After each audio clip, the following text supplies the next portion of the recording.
Hello and welcome to the Hitchhiker's Guide to IT podcast series with special guest Chaitra V. Today we're talking about navigating the digital transformation of ESG with AI.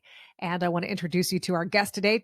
Chaitra V. is the co-founder and president of Women in Cloud and co-founder and CMO of Mela.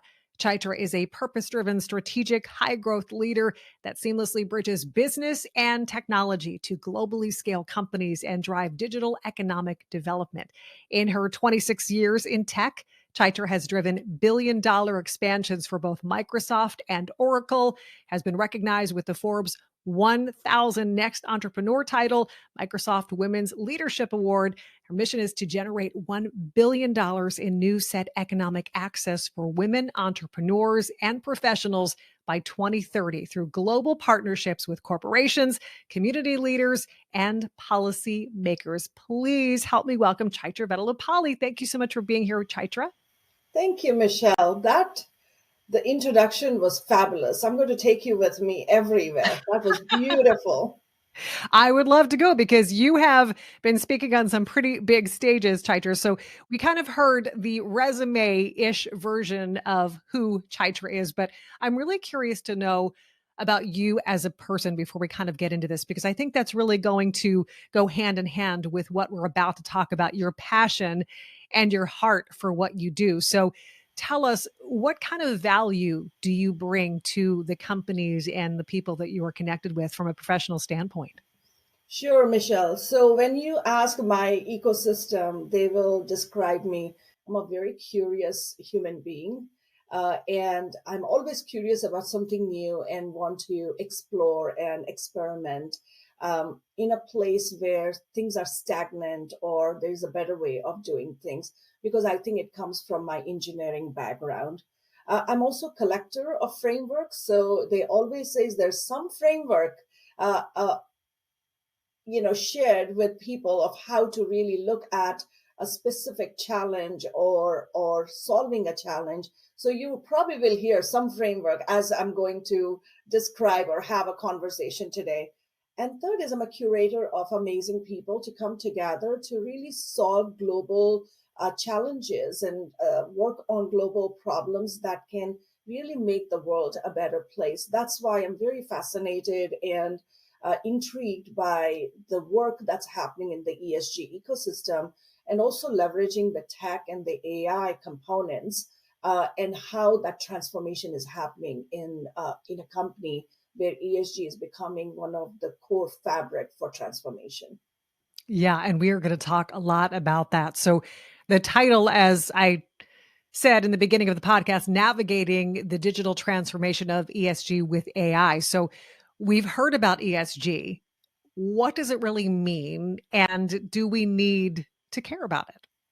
Absolutely. It's a three-letter word which is making waves and really shaking up all the boards and the presidents and the CEOs in the corporate ecosystem. And ESG stands for environmental, social, and governance, and commonly known as ESG, and is a movement for transforming the way the business operate and make decision. It also represents a comprehensive approach in evaluating the company's sustainability and ethical impact in the world. And also it involves considering how company manages its environmental footprint, engages with the community, especially how they take care of the people and uphold higher standards of corporate governance. So when you sum it up, it's really looking at the people's, health, the planet health, and also the profit, the company health, all of them coming together in a holistic approach. And ESG is the framework to do so. So we're hearing about a lot of bright spots with ESG, but we all know that there is no perfect solution for anything. So let's talk about that for a moment. What are the dilemmas that executives are facing with ESG sustainability solutions?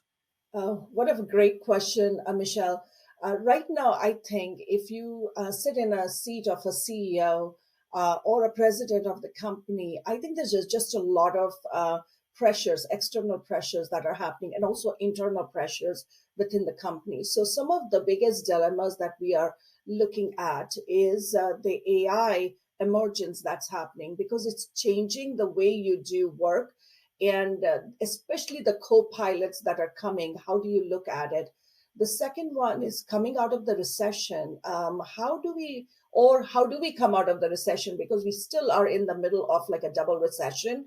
So a lot of budget constraints, a lot of tightness in how you navigate. And you have to do more work for less people. So it's like do more for less kind of campaign that we see. The external one is the political landscape that is changing. The policies are changing. And with war looming around in multiple parts of the world, that also puts a lot of pressures on the global companies of how they operate and how they take care of their people. And then coming around the stakeholder pressure, which is the supplier diversity, the governance, the policies, it's just a lot for any of the executive to navigate, along with the publicity and the PR pressure that's coming, because nobody has an answer, because we are in the midst of transformation as a, I would say, ecosystem, along with what is happening for people within the company. And especially the planet also needs really love and care from every company. So there's just a lot of things, and they are navigating, and there's no framework and there's no tools that are available for execs to navigate. So they're feeling a lot of pressure at this point, how to really find the right solution at the right time. And as you kind of pointed out, because there's so many factors, of course, in play, but nobody really has a perfect solution. Nobody really knows exactly how to do things because we're learning all together because everything is so new. There's not a handbook that tells us this is exactly how you get to this point and next point. So with the emergence of AI, because it really is just affecting everything professionally and personally, but how is it changing the landscape for adoption of sustainability solutions? I think when we look at AI, let's look at kind of how we as a leaders have to look at the world, right? Because we will see a lot of these pressures come in. We have a lot of dilemmas we are navigating. I think at the end of the day, it's kind of having the adaptability mindset or being adaptable and navigating it. So really, we have increasing the leadership capacity of how you navigate the current terrain. And we and you all have to come together and say, how do we develop our mental capacity to navigate the world we are in? Now, coming to the emergence of AI, that is what will put the immediate pressure within any company, because you want your employees and your partners and your customers to have a fantastic experience working with you. And as you're building this technology, you also have to be sustainable. So some of the things that we are seeing the adoption of the AI is really thinking about co-pilot innovation. So if you have a business operation role, what does a co-pilot looks like for a business operation? So the employees are focused on strategic work and the manual work is automated for them to be successful. So it's really thinking about that particular role automation, making sure that you're not letting go of the employees, but really looking at how do you take the pressure, because at this point in, I would say, the time, we are seeing more and more employees are asked to do more with very less resources. So the AI co-pilots would be very valuable. The second thing is the workflow automation. We are moving from, from the on-prem to cloud, cloud to AI. A lot of the workflow is also changing because of the external factors of what the customers are asking for. So a lot of automation will happen. So putting a lot of effort in looking at how AI can automate that workflow so that it makes the life of the role a little bit more easier, or a group of people within multiple organization, that they can accomplish the work very quickly through the automation. When you think about the AI policies in the recruitment processes, you want to ensure that the biases are not introduced. And that means is, for example, if women are applying for that role, because of a bias in the AI and in the workflow, they are not eliminated for those roles. or it can be veterans, it can be African American community, or it can be South Asian community. It's a lot of those biases have to be addressed, and it requires a lot of governance. So as a CEO of a company or executives of the company, you have to establish that governance infrastructure in place, and you are working collectively to ensure those policies are built and the technologies are supporting those policies rather than the other way around. And it will make a big difference in adopting AI, which can be more sustainable. I want to take a look at leadership for a moment or two and how that plays into what we are talking about. With customer buying solutions through marketplaces, how do tech companies prepare for this? And then how will it impact their sales and marketing teams? Wow, this is a big one, Michelle, and I can tell you, like, this is changing the way customers are buying. If you remember, I would say 20 years ago, when Amazon was introduced for consumers, everyone appreciated that experience because it's one button and you can get that product right in front of your door, and the convenience. So it took time for the tech world to figure out how do you distribute these SaaS solutions to the customer. But during the COVID, what happened was all the enterprise customers and mid-sized customers, everyone started to buying solution. At that time, there was a lot of friction in the procurement process. So what happened was hyperscalers like Microsoft, Google, and Amazon, they all came and they built their own marketplaces for their channel so the customers can buy directly through these channel partners through the marketplace. So now we are seeing billions of dollars are flowing through the marketplace. That means every company needs to know how to leverage this new sales route, which is a marketplace engine, to really put their offers in there and ensure that the customers can buy from there. So you can remove that procurement friction, and your salespeople are really working with them to delight them and provide them the answers that they are looking for. So when you look at marketplace, if you as a tech leader have to really start putting more emphasis, because a lot of the policies are changing, the way customers are buying is changing. So by the time you look at 5 years from now, I would say 60% of the tech buying will happen through the marketplace, and you need to be there. You need to transform that. And again, it requires a mindset to believe in that direction and all come together as a collective within the company and put in the right discipline and a practice to do that. Otherwise, you will start losing your sales, and your marketing team will not be able to support you in the direction where the market is heading. And as you talk about that, Amazon, I may or may not have 1 or 2 packages waiting for me right now on the doorstep. So definitely changed all of our lives. So what are some of the ways that leaders are navigating the chaos that is in the market today? And then an important follow-up to that, how do you become an adaptable leader? Because I think if anything we've seen with technology, it's always changing, it's always adapting, and therefore we need to adapt along with it. Fantastic. Recently, Forbes published an article on executive gravitas, which said there's like 7 pivotal strategies to develop executive gravitas, and I was able to add value to it. And one of the things that you have to really have the skills to manage the chaos is having skills to build trust with people. That's very important, because right now the trust building skills is kind of not in the forefront of every leader. They want to go fast, they want to go quick, but trust building takes time. So that's the piece.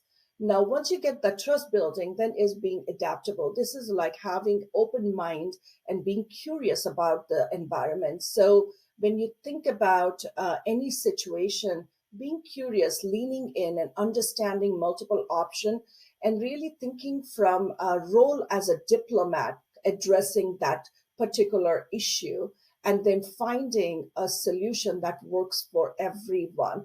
It cannot be me versus you. It should be a V mindset, coming there and looking at every challenge every dilemma that you go through, you have to look at and say, what does a collective would need, and how do we work as a collective to navigate? That means you have to be extremely open-minded, and you have to let go of the control, because you need to bring the collective power to come there. My dad was in army, so I got to learn a lot from him. And he used to always say, is when you are in the war, there's only two options: do or die. And there's no other option. If you don't do the things that you need to do, either you are, you're hit by a bullet, or you actually won the war. So depending upon, and that's the climate we are in, every situation will feel like you're heading into a space where it is very difficult. It is very complex. It's extremely high struggle to kind of get everybody on the same page. So one, first is to build the trust with the people, and second is being adaptable in bringing everyone together to approach and land any of the initiatives in the market effectively.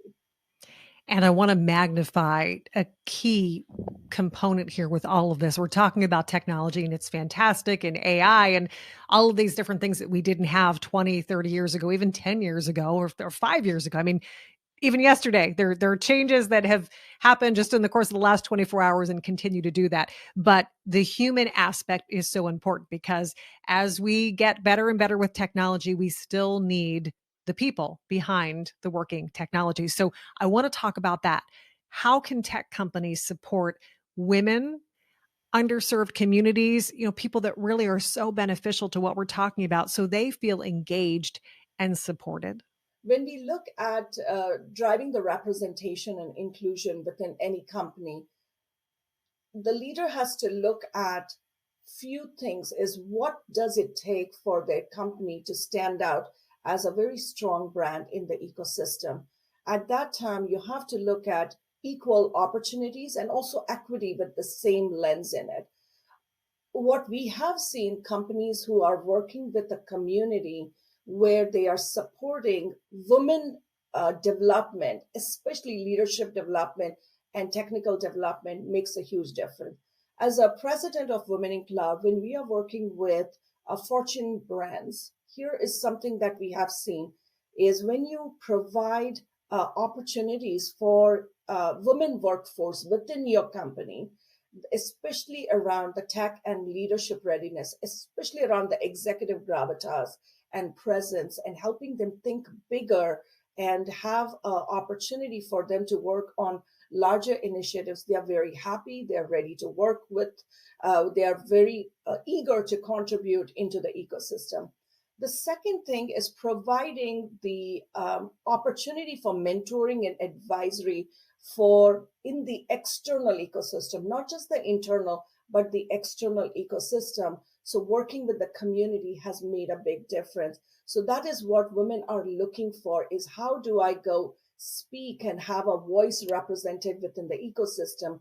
How can I mentor a founder, or how can I mentor a woman who's entering the workforce? Advisory something is, how do I advise on AI policies? How can I influence policies? How can I meet with policymakers to really influence the changes that we love to see? Those are the ways the tech company can truly provide these opportunities for women to be actively participating. And the third one is providing the right support, support for women from a policy standpoint. That can be is working from home policies. It can be healthcare policies, especially women who are in the later stage of their life. They go through much more health challenges because they are going through a transition. Providing them the right solutions so that they can still contribute and they are also well taken care of during that time. Security policies, if they're working late night, do we have the right security policies in place? So it's just a lot of right policies to ensure that women are treated as an ecosystem, not as an object, but as a human being, that they are adding value, and you're also adding value for them to contribute 100% for the company. So that's kind of, I would say, it's a leader's mindset that needs to be implemented. They have to serve that ecosystem well. They have to influence their policies, and they have to partner with the right ERG communities within the company to really create opportunities for them. I can't believe we are almost out of time. I feel like we could talk a few hours about all of this, but any final thoughts as we kind of wrap up here, Chaitra? Well, that it definitely went fast. So, as a leader to leader, here is kind of a couple of um, insights and perspectives I can share. Is take a moment to understand the ESG ecosystem and really try to spend time with your CEO and their leadership team, understanding how they are navigating the new world and how they are trying to balance and understand how to really incorporate ESG principles within their day-to-day execution. It's very important for you to understand the policies and the metrics and the impact that they want to achieve. So that's one, is to be curious about it. The second one is curate the set of people who you can work with and who can really develop the innovation that can help with sustainability practices within the company. So you're proactively building those innovations rather than waiting for the CEO or the leaders to kind of tell you what you need to do. And third is collaborate with the communities to really develop your right go-to-market strategy for brand building, for talent recruitment, for talent nurturing. You can really leverage the community to do it. And I would love to invite each one of you to be part of the Women in Cloud ecosystem. We are doing a Guinness World Record attempt to set a new record in 2024 to create the most number of vision boards as a collective community. And you get to do it with us, and we can do it with you. So we can really build a beautiful vision for the world, and we collectively can accomplish it. Chaitra, if people have questions or want to learn more information, as I'm sure they might want to, where can they go? Any resources you have or places you can send them? Absolutely, Michelle. They can go to learn about Women in Cloud at the web address womenincloud.com to keep updates on what's happening, what we are working on. So you can participate. You can actually sign up for the newsletter on LinkedIn for Women in Cloud. So you can go and like the Women in Cloud LinkedIn page. And you can always send email to our community through the website. If there is a specific resource you need, we are always there to support you.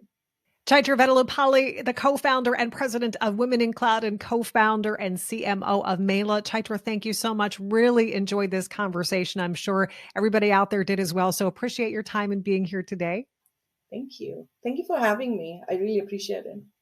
It was my pleasure. I want to thank you for listening and tuning in to the Hitchhiker's Guide to IT podcast series. Today, we're talking about navigating the digital transformation of ESG with AI. And of course, you can subscribe to this podcast to hear more engaging conversations like the one you heard today. Thank you again for joining us. I'm your host, Michelle Dawn Mooney. We hope to connect with you on another podcast soon.